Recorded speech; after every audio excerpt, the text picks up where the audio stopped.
Good evening student. जैसा कि आप सभी लोग जानते हैं कि अपन ऑर्गेनिक केमिस्ट्री कर रहे हैं, जिसमें हम चैप्टर नंबर 10 कर रहे हैं, हेलो एल्केन और हेलो एरीन। और इसमें हमने जो लास्ट किया था वो था हेलो एल्केन बनाने की विधियाँ, जिसमें हमने पहले विधि करी थी एल्किल हैलाइड या हेलो एल्केन, एक ही बात है, आपको पता है। उसको बनाने की विधि यानी विरेचन की विधि है, सबसे पहला किया था फ्रॉम अल्कोहल यानी अल्कोहलों से। और अल्कोहल से एल्किल हैलाइड जो हमने बनाया था उसको बनाने के चार मेथड थे। पहला था ल्यूकास अभिकर्मक द्वारा, दूसरा था सांद्र हैलोजन अम्लों द्वारा, तीसरा था फास्फोरस हैलाइड द्वारा, और चौथा था थायोनिल क्लोराइड द्वारा यानी कि डार्जन अभिक्रिया। इसके बाद में जो अब हम कर रहे हैं एल्किल हैलाइड बनाने का मेथड, वो है हाइड्रोकार्बन से, यानी हाइड्रोकार्बनों से हम क्या करेंगे, एल्किल हैलाइड या हेलो एल्केन बनाएंगे। अब हाइड्रोकार्बन भी देखिए आप क्या होता है, एल्केन हो सकते हैं, एल्कीन हो सकते हैं, एल्काइन हो सकते हैं। तो सबसे पहले हम करेंगे एल्केनों से। और एल्केनों पे जो अभिक्रिया हम इस्तेमाल कर रहे हैं एल्किल हैलाइड बनाने के लिए, वो है मुक्त मूलक हैलोजनीकरण या हैलोजनन। मुक्त मूलक हैलोजनीकरण जो होता है ये एक प्रतिस्थापन अभिक्रिया है। प्रतिस्थापन अभिक्रिया जो होती है वो दो तीन प्रकार की होती है। एकाणुक प्रतिस्थापन अभिक्रिया है, SN1 जिसे हम कहते हैं। द्विअणुक प्रतिस्थापन अभिक्रिया है, SN2 कहते हैं जिसे। और एक होता है फ्री रेडिकल हेलोजिनेशन या हम कहें सब्स्टिट्यूशन। तो मुक्त मूलक हेलोजनीकरण जो है ये भी क्या है, एक प्रतिस्थापन अभिक्रिया है। प्रतिस्थापन में आप जानते हो क्या होता है कि एक एटम के स्थान पर कोई दूसरा, एक परमाणु के स्थान पर कोई दूसरा परमाणु आ जाता है, तो वो क्या कराता है, हेलोजनीकरण या हम कहें प्रतिस्थापन कहलाता है बेसिकली। ठीक है। तो अगर आप देखें तो इसमें क्या है कि एक प्रोडक्ट नहीं मिलता है, हम कहें एक उत्पाद प्राप्त नहीं होता, बल्कि एक से ज़्यादा उत्पाद प्राप्त होते हैं। जितनी जगह से हाइड्रोजन का प्रतिस्थापन हो सकता है हेलोजन द्वारा, उतनी जगह से हाइड्रोजन जो है प्रतिस्थापित होकर के हेलोजन व्युत्पन्न बन जाते हैं। ठीक है। और ये अभिक्रिया जो है वो प्रकाश की उपस्थिति में होती है ना, यूवी विजिबल लाइट या सनलाइट की उपस्थिति में, या बहुत अधिक ताप पर होती है कि हम हाइड्रोकार्बन जो है उसकी अभिक्रिया हेलोजन से करवा देते हैं, Cl2 से या Br2 से। ठीक है। और हमें क्या मिलता है, बहुत सारे उत्पादों का एक मिश्रण मिलता है, यानी कि वो सभी हाइड्रोजन जो प्रतिस्थापित हो सकते हैं वो होकर के अलग अलग उत्पाद बन जाते हैं। जैसे देखिए ये N ब्यूटेन है यानी नॉर्मल ब्यूटेन। अगर आप देखें तो इसमें एक नंबर कार्बन पर से क्या हो सकता है, हाइड्रोजन का प्रतिस्थापन हो सकता है, और 2 नंबर से हो सकता है। अगर आप इधर से भी करेंगे तो भी 1 नंबर या 2 नंबर, मतलब दोनों में से किसी भी तरफ से करें। कहने का मतलब ये है कि 1 क्लोरोब्यूटेन और 2 क्लोरोब्यूटेन दो ही उत्पाद बन सकते हैं। अगर आप इधर से करेंगे तो ये 2 नंबर आएगा, और अगर आप इधर से करेंगे तो भी ये 2 नंबर है। तो उत्पाद नहीं बदलेगा। ये नहीं कि सर इधर से करके हम ये 3 नंबर पे भी हो सकता है प्रतिस्थापन, नहीं, वो 2 नंबर ही कहलाएगा। ठीक है, क्योंकि उसमें फिर जो गिनती है या नंबरिंग है वो इस तरफ से यानी लेफ्ट साइड से चालू हो जाती है। तो कहने का मतलब यहाँ पर 2 उत्पाद बन सकते हैं। जैसे मिथेन है CH4, अगर उस पर हम ये मुक्त मूलक हैलोजनीकरण करवा दें तो उसमें 4 उत्पाद बनते हैं, CH3Cl, एक हाइड्रोजन हटेगा पहले, फिर 2 हाइड्रोजन हटेंगे तो CH2Cl2, फिर 3 हाइड्रोजन हटेंगे तो CHCl3, क्लोरोफॉर्म कहते हैं जिसे। और फिर जब चारों हाइड्रोजन हट के 4 हेलोजन लग जाएंगे तो बोलता है CCl4 यानी कि कार्बन टेट्राक्लोराइड। तो इस तरीके से जो है वहाँ पर भी 4 प्रोडक्ट मिलते हैं, और उन चारों प्रोडक्ट का मिलता है क्या है, हमको मिश्रण मिलता है, जिन्हें हम अलग कर लेते हैं फ्रैक्शनल डिस्टिलेशन यानी कि जो प्रभाजी आसवन विधि है उसके द्वारा। ठीक है। हालांकि इनको कठिन होता है अलग करना, लेकिन जो है औद्योगिक रूप से ये विधियां काम की होती, क्योंकि एक से ज़्यादा उत्पाद मिल जाते हैं, है ना। पर ये ध्यान रखिएगा कि मुक्त मूलक हैलोजनीकरण जो है वो हमेशा सूर्य के प्रकाश की उपस्थिति में यानी सनलाइट की उपस्थिति में या बहुत हाई टेम्परेचर पे ही होता है। ठीक है। और ये अभिक्रिया में जो मध्यवर्ती उत्पाद होते हैं वो कौन से होते हैं, मुक्त मूलक होते हैं। सेकंड जो मेथड है वो है एल्कीनों से। देखिए एल्कीन भी क्या है, एक हाइड्रोकार्बन है, आप जानते हैं एल्केन हाइड्रोकार्बन है, एल्कीन भी हाइड्रोकार्बन है। तो एल्कीनों पे, एल्कीन से अगर हमको एल्किल हैलाइड चाहिए तो क्या कराना पड़ता है, यहाँ प्रतिस्थापन अभिक्रिया नहीं होती है, बल्कि क्या होती है, योगात्मक अभिक्रिया होती है। और योगात्मक अभिक्रिया में आप जानते हैं कुछ भी हटता नहीं है, बल्कि सब जो क्रियाकारक है उसमें अभिकर्मक जो है पूरा का पूरा जुड़ जाता है। अब जुड़ने के लिए क्या है चाहिए कि एक्स्ट्रा बॉन्ड चाहिए, यानी कि वैलेंसी फ्री होनी चाहिए, संयोजकता मुक्त होनी चाहिए। इसीलिए जो योगात्मक अभिक्रिया है वो एल्कीन या एल्काइनों पर होती है, क्योंकि एल्कीन का जब एक पाई बॉन्ड टूटता है तो 2 सिग्मा बॉन्ड बनते हैं। ठीक है, एक पाई बंध जब टूटेगा तो 2 सिग्मा बंध बनेंगे, और उन 2 सिग्मा बंधों पर हाइड्रोजन हैलाइड आसानी से जुड़ सकता है। इसीलिए योगात्मक अभिक्रिया जो है वो एल्कीन पर होती है। ठीक है, ध्यान रखना, एल्केन पे योगात्मक अभिक्रिया कभी नहीं हो सकती, क्योंकि एल्केन पे तो सभी संयोजकता पे कुछ ना कुछ जुड़ा है, तो कोई मुक्त संयोजकता है ही नहीं, तो कहाँ पर नया परमाणु जुड़ेगा, नहीं जुड़ पाएगा। तो वहाँ पर क्या होती है, प्रतिस्थापन अभिक्रिया होती है, यानी एक परमाणु को हटा करके दूसरा परमाणु जुड़ता है।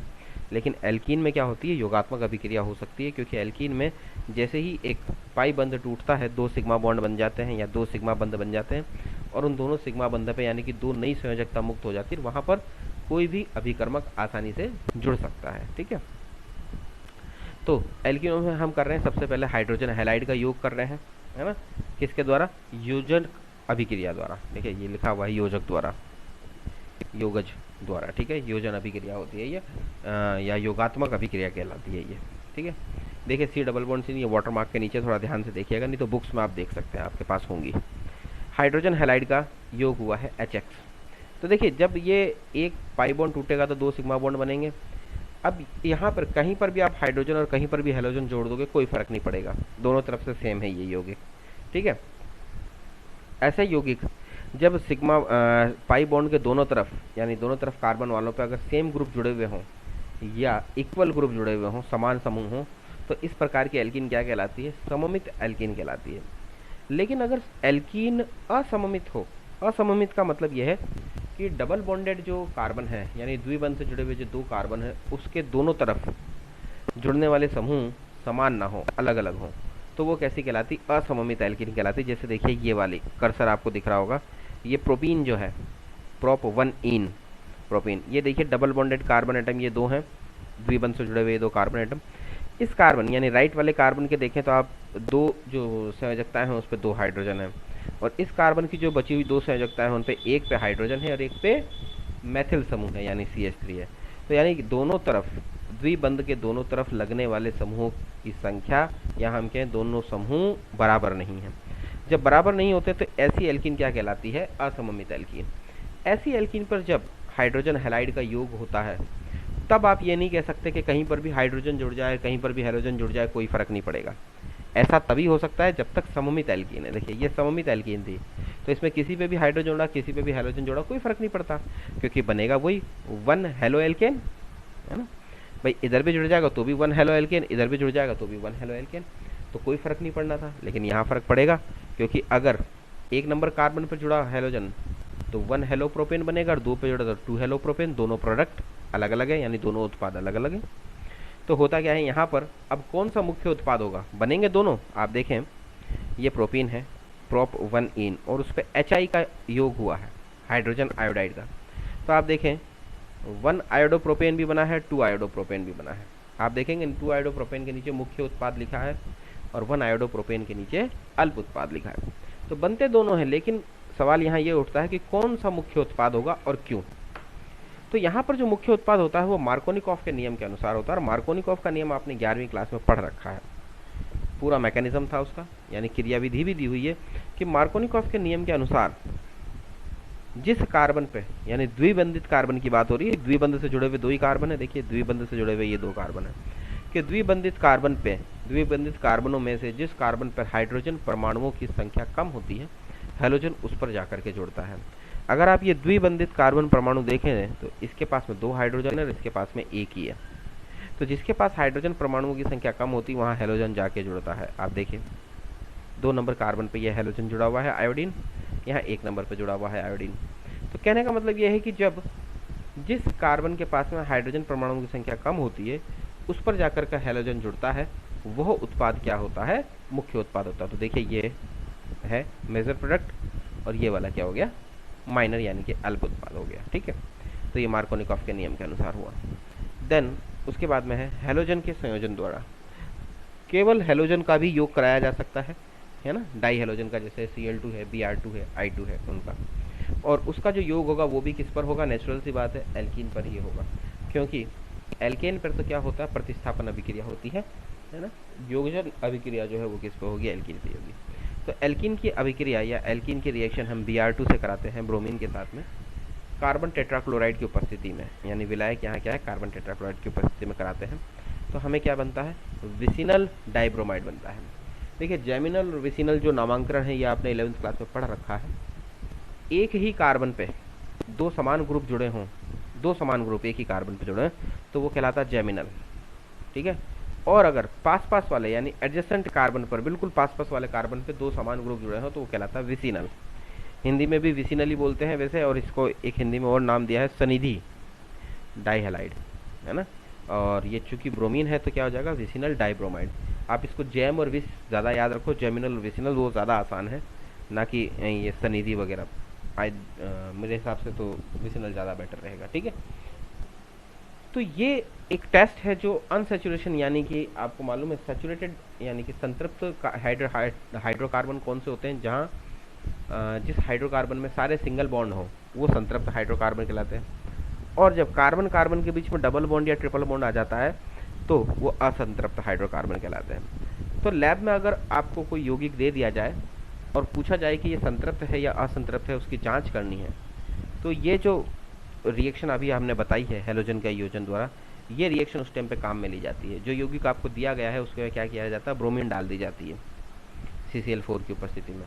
तो अगर ब्रोमीन का रंग विलुप्त हो गया, इसका मतलब वो जो यौगिक आपको दिया गया था वो असंतृप्त था, क्योंकि जैसे ही ब्रोमीन डालोगे उसका पाई बॉन्ड टूटेगा और ब्रोमीन उसमें जुड़ जाएगा, और ब्रोमीन जुड़ेगा तो नेचुरल सी बात है ब्रोमीन का जो भूरा रंग था वो गायब हो जाएगा।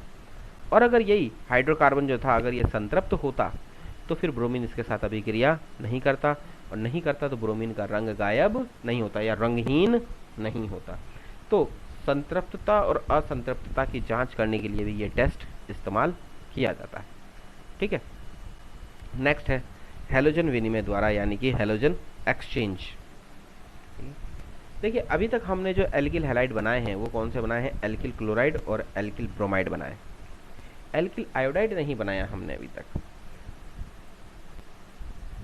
और एल्किल फ्लोराइड भी नहीं बनाया अभी तक।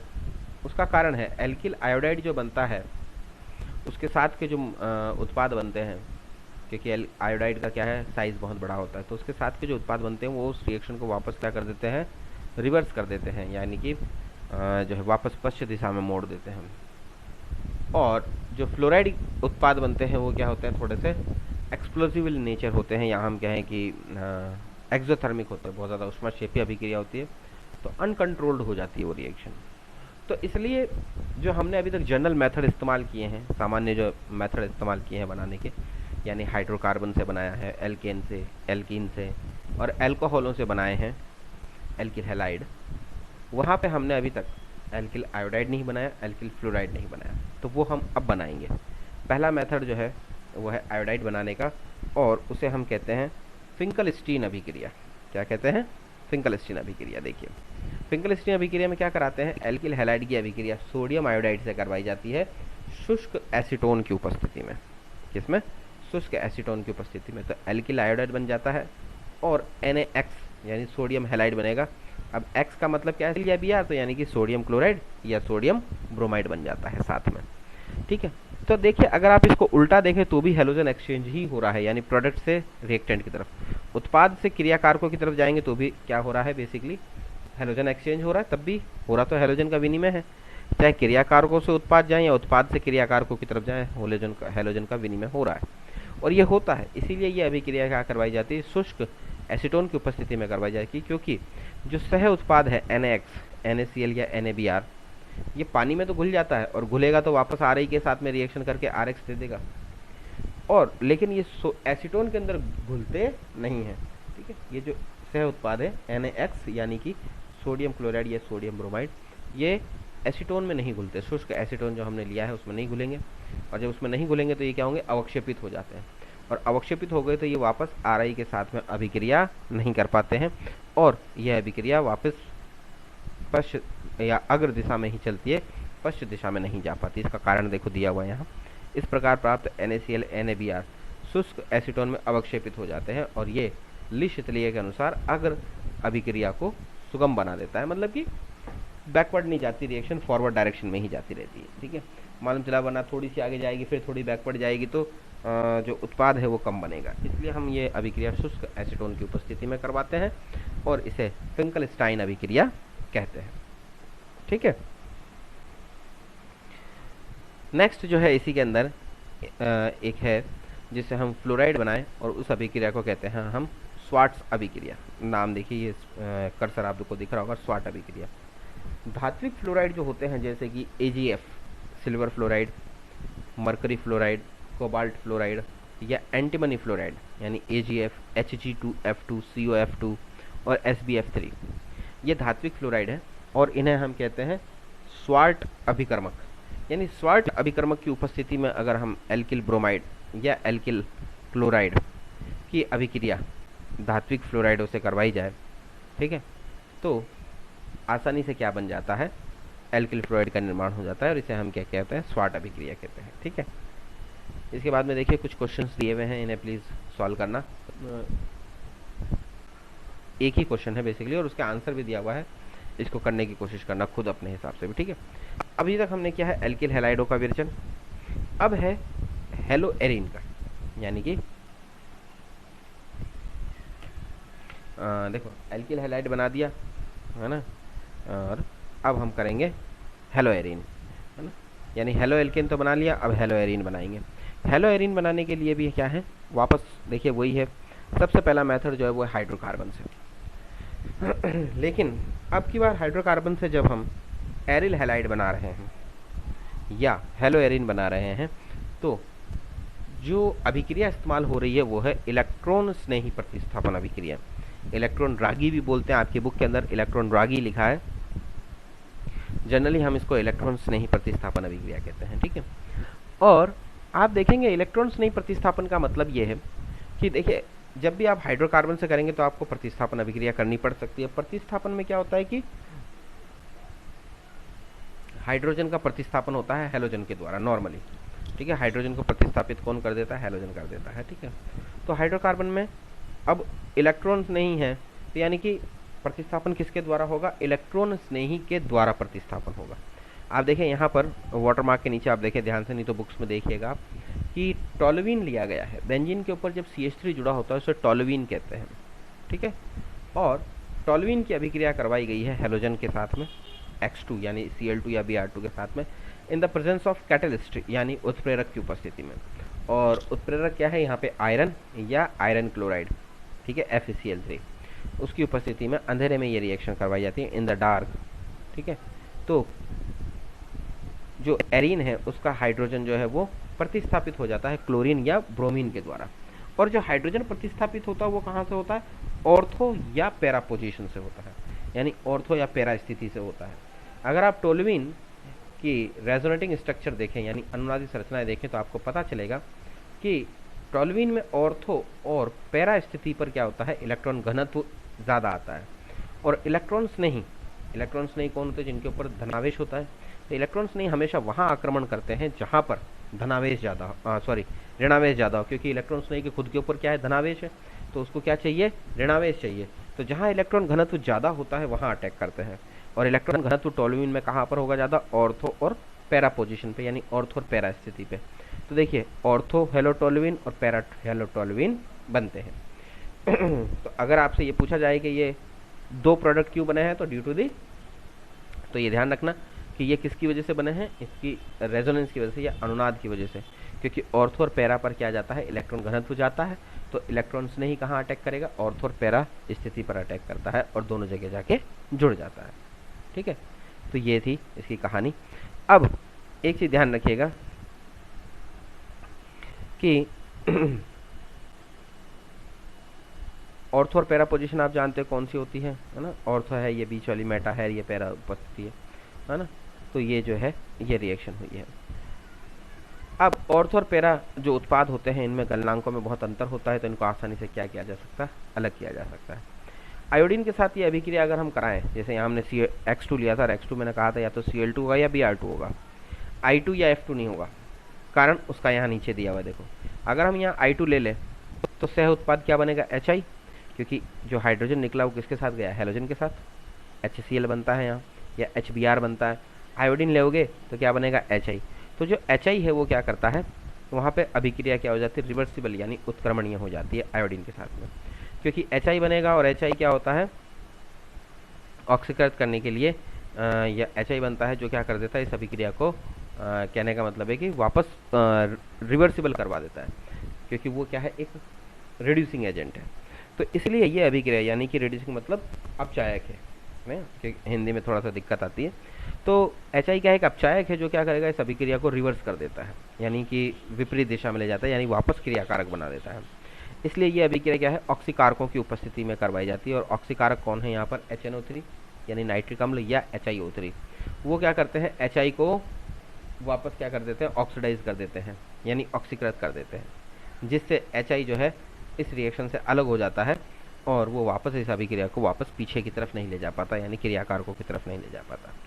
फ्लोरीन के साथ भी ये अभिक्रिया नहीं करवाई जा सकती, क्योंकि फ्लोरीन के साथ ये अभिक्रिया कराने पर फ्लोरीन की क्रियाशीलता बहुत अधिक होती है। तो ये कैसी एक्सोथर्मिक रिएक्शन है, और फ्लोरीन की क्रियाशीलता अधिक होने के कारण ये क्या हो जाती है, क्या कहते हैं कि उसको एक्सप्लोजिव हो जाती है, यानी विस्फोटक हो सकती है। ठीक है, उसके बाद में है एमीनों से भी हम एमीन से भी हम क्या करा सकते हैं, हेलोएरिन बना सकते हैं। और एमीन भी अपने आप में क्या है, हाइड्रोकार्बन का व्युत्पन्न है, क्योंकि आप देखिए बेंजीन के ऊपर जब NH2 लगा होता है तो वो एमीन कहलाता है, यानी एनिलीन है ना, बेसिकली ये एनिलीन है। और इस एनिलीन से हम क्या कर सकते हैं, हेलोएरिन बना सकते हैं। ठीक है, तो हेलोएरिन बनाने के लिए जब हम एमीन लेते हैं और उसकी रिएक्शन जब हम NaNO2 यानी सोडियम नाइट्राइट और हेलोजन अम्लों से करवाते हैं तो बेंजीन डाइएजोनियम हैलाइड बनता है, और यह अभिक्रिया कहलाती है सैंडमायर अभिक्रिया। यानी हम यहाँ पर जो एमीन से हेलोजन बना रहे हैं, हेलोएरिन बना रहे हैं, वो किसके द्वारा बना रहे हैं, सैंडमायर अभिक्रिया के द्वारा बना रहे हैं। सैंडमायर अभिक्रिया क्या होती है, देखिए कि सबसे पहले जो NaNO2 है यानी सोडियम नाइट्राइट, वो हेलोजन अम्ल क्या होगा, या तो HCl या HBr, मान लिया जाए HCl है, तो HCl के साथ में ये अभिक्रिया करके क्या बनाएगा, नाइट्रस अम्ल HNO2, और साथ में NaCl निकल जाएगा। ये Na इस X के साथ हट जाता है NaCl, और H जो है वो NO2 के साथ आ जाता है, यानी HNO2, और बन जाता है ये नाइट्रस अम्ल HNO2। ठीक है, तो ये नाइट्रस अम्ल जो बना है वो फिर क्या करता है, एनिलीन के साथ में रिएक्शन कराता है 273 से 278 केल्विन पर, यानी 0 से 5 डिग्री सेल्सियस पे, और क्या बनाता है, बेंजीन डाइएजोनियम हैलाइड। देखिए हैलाइड X की जगह आप Cl ले लो तो क्लोराइड हो जाएगा, Br ले लोगे तो ब्रोमाइड हो जाएगा, यानी बेंजीन डाइएजोनियम क्लोराइड या बेंजीन डाइएजोनियम ब्रोमाइड। N2 जो है वो क्या कहलाता है, डाइएजो ग्रुप कहलाता है। ये एक क्रियात्मक समूह है, जैसे क्रियात्मक समूह होते हैं ना, कार्बोक्सिलिक अम्ल है, एल्डिहाइड है, कीटोन है, वैसे N2 भी एक क्रियात्मक समूह है, इसे डाइएजो समूह कहते हैं। और बेंजीन तो है ही, तो नामांकन बहुत आसान है, यानी बेंजीन डाइएजोनियम हैलाइड। ठीक है, ये बेंजीन डाइएजोनियम हैलाइड की हम रिएक्शन करवाते हैं क्यूप्रस हैलाइड के साथ में, क्यूप्रस क्लोराइड या क्यूप्रस ब्रोमाइड के साथ में। ठीक है, और क्या मिल जाता है हमको, एरिल हैलाइड मिल जाता है, क्योंकि जो डाइएजोनियम समूह है वो एक क्या है, बहुत अच्छा हम कह सकते हैं कि डाइएजोनियम समूह का प्रतिस्थापन हो जाता है, किसके द्वारा हो जाता है, जो है कॉपर के साथ में जो हेलोजन आया है, यानी क्यूप्रस हैलाइड के साथ कॉपर के साथ में जो हैलाइड आया है उसका प्रतिस्थापन हो जाता है किसके द्वारा, डाइएजोनियम ग्रुप। ठीक है, डाइएजोनियम ग्रुप का प्रतिस्थापन हो जाता है कॉपर के साथ आए हुए हेलोजन के द्वारा।